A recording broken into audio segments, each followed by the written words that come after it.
एक पिता अगर सबसे ज़्यादा किसी से मोहब्बत करता है तो अपनी बेटी से करता है और उस दिन का बड़ी ही बेसब्री से इंतज़ार करता है जिस दिन अपनी बेटी को अपने हाथों से दुल्हन बनाकर ससुराल के लिए विदा कर सके।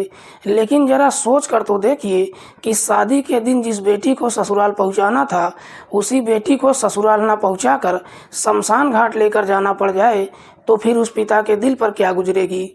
आज की कहानी में भी बिल्कुल ऐसा ही होता है। शादी की तैयारियां ही नहीं चल रही होती हैं बल्कि वरमाला भी हो चुका था। जितने भी बाराती थे सब के सब दूल्हा दुल्हन को बधाई दे रहे थे। तभी स्टेज पर एक लड़का पहुंचता है और दुल्हन के ऊपर एक पर एक 2 गोलियां चला देता है, जिसकी वजह से दुल्हन की घटनास्थल पर ही मौत हो जाती है।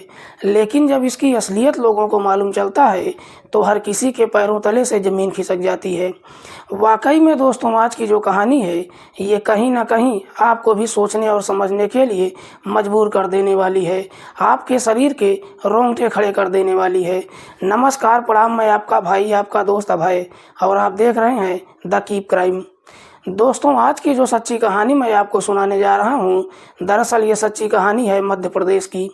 मध्य प्रदेश का एक शहर पड़ता है भोपाल और इसी भोपाल का एक इलाका पड़ता है लाल घाटी और इसी लाल घाटी के अंतर्गत एक कॉलोनी आती है करौंद और इसी करौंद कॉलोनी का रहने वाला है घनश्याम नामदेव। घनश्याम की पत्नी का नाम है लक्ष्मी। घनश्याम की एक ही बेटी है जिसका नाम है जयश्री नामदेव। जयश्री जिसकी उम्र है लगभग 27 से 28 साल के आसपास। घनश्याम अपनी बेटी को बेहतर शिक्षा ही नहीं देता है बल्कि पढ़ा लिखा कर डॉक्टर भी बनाता है। जयश्री जो भोपाल के हमीदिया हॉस्पिटल में नौकरी करती है, इसी हॉस्पिटल में नौकरी करने वाला है रोहित नामदेव। रोहित जिसकी उम्र है लगभग 30 से 32 साल के आसपास। रोहित के पिता का नाम है रघुनंदन जो हरसू जिले के अंतर्गत छनेरा गांव का रहने वाला है। इधर जयश्री के पिता घनश्याम को जब मालूम चलता है कि उसी की जाति बिरादरी का एक लड़का उसके हॉस्पिटल में काम करता है तो घनश्याम अपनी बेटी की शादी रोहित से कराने की सोच लेता है और फिर घनश्याम अपनी बेटी का रिश्ता लेकर रोहित के घर पर पहुंच जाता है। उसके पिता से जब बातचीत करता है तो रघुनंदन भी इस रिश्ते के लिए हामी भर देता है और फिर रोहित और जयश्री की शादी भी तय हो जाती है। शादी की तारीख 8 जनवरी 2024 को रखी जाती है।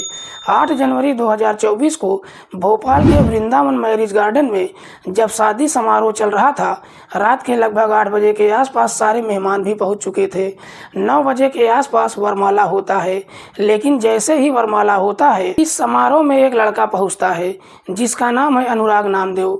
अनुराग जिसकी उम्र है लगभग 27 से 28 साल के आसपास। अनुराग जब शादी समारोह में पहुंचता है तो अनुराग भी स्टेज पर जाता है और रोहित को शादी की बधाई देता है। लेकिन रोहित को जैसे ही शादी की बधाई देता है, आनन फानन में अनुराग अपने पास से एक रिवाल्वर निकालता है और जयश्री के ऊपर एक पर एक 2 गोलियां चला देता है, जिसकी वजह से जयश्री काफ़ी गंभीर अवस्था में वहीं पर गिर जाती है।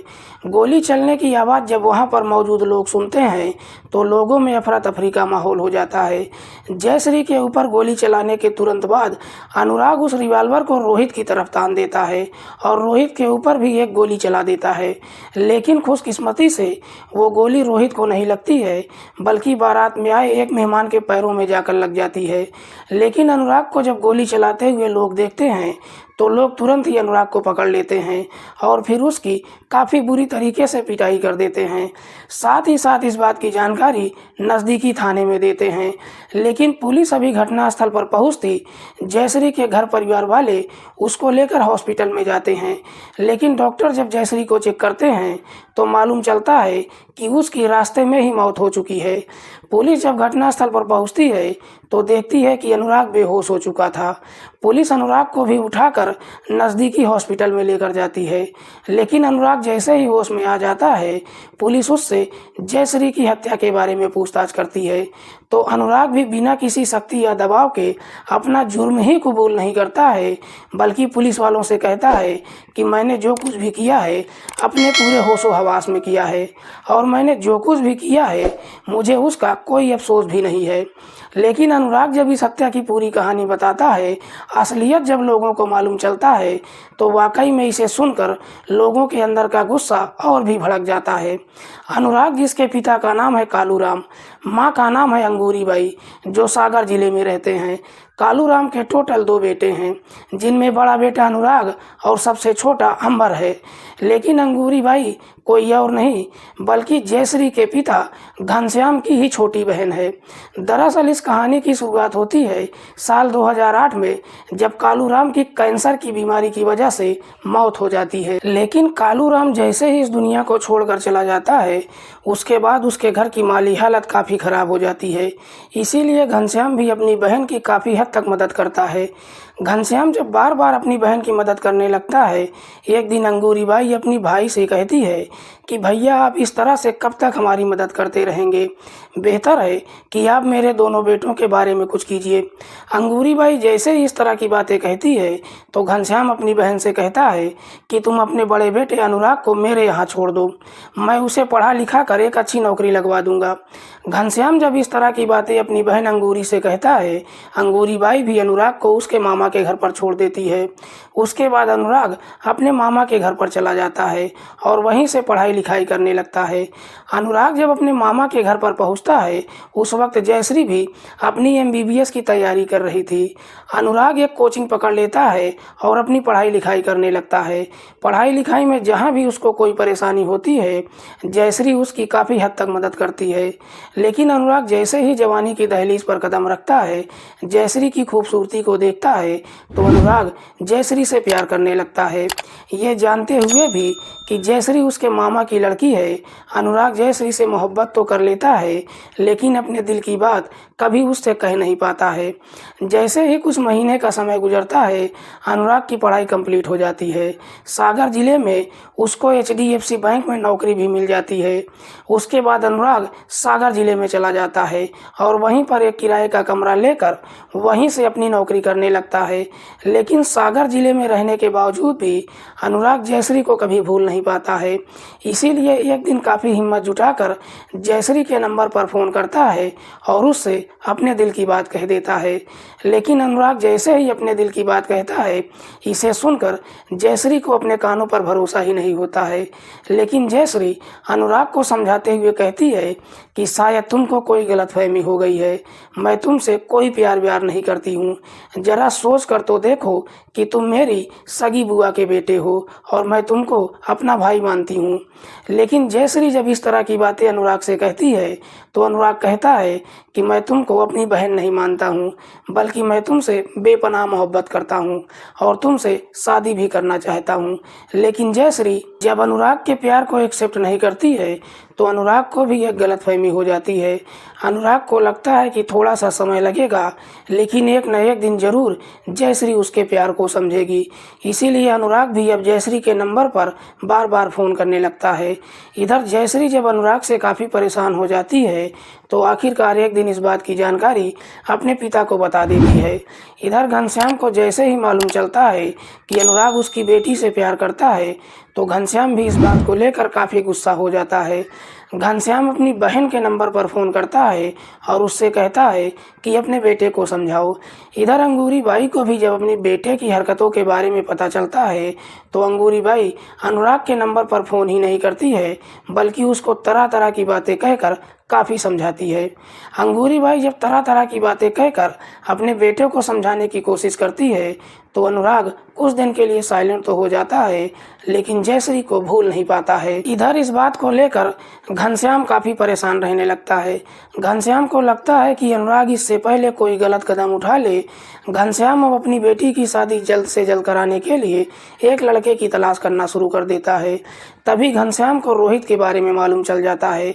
जैसे ही रोहित के बारे में मालूम चलता है, घनश्याम अपनी बेटी का रिश्ता लेकर रोहित के घर पर जाता है। रोहित के पिता भी इस रिश्ते के लिए तैयार हो जाते हैं और फिर 5 दिसंबर 2023 को सगाई की तारीख रखी जाती है और फिर 8 जनवरी 2024 को शादी की तारीख रखी जाती है। 5 तारीख को एक होटल में दोनों की सगाई भी हो जाती है। लेकिन जब ये सगाई होती है, इस बात की जानकारी रोहित को मालूम नहीं चलता है।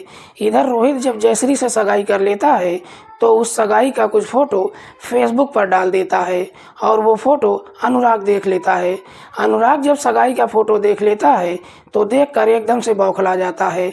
अनुराग उसी वक्त ही अपने मामा के नंबर पर फ़ोन करता है और कहता है कि जितना जल्दी हो सके जयश्री का ये रिश्ता तोड़ दो, क्योंकि जयश्री सिर्फ़ और सिर्फ मेरी है।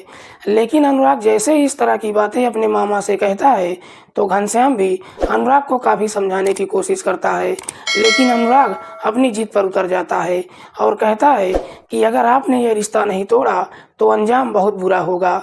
अनुराग जैसे ही अपने मामा को धमकी देता है तो इस धमकी से घनश्याम भी काफ़ी गुस्से में आ जाता है। घनश्याम अनुराग से कहता है कि तुमको जो कुछ भी करना है तुम कर लेना, लेकिन ये शादी तो होकर रहेगी।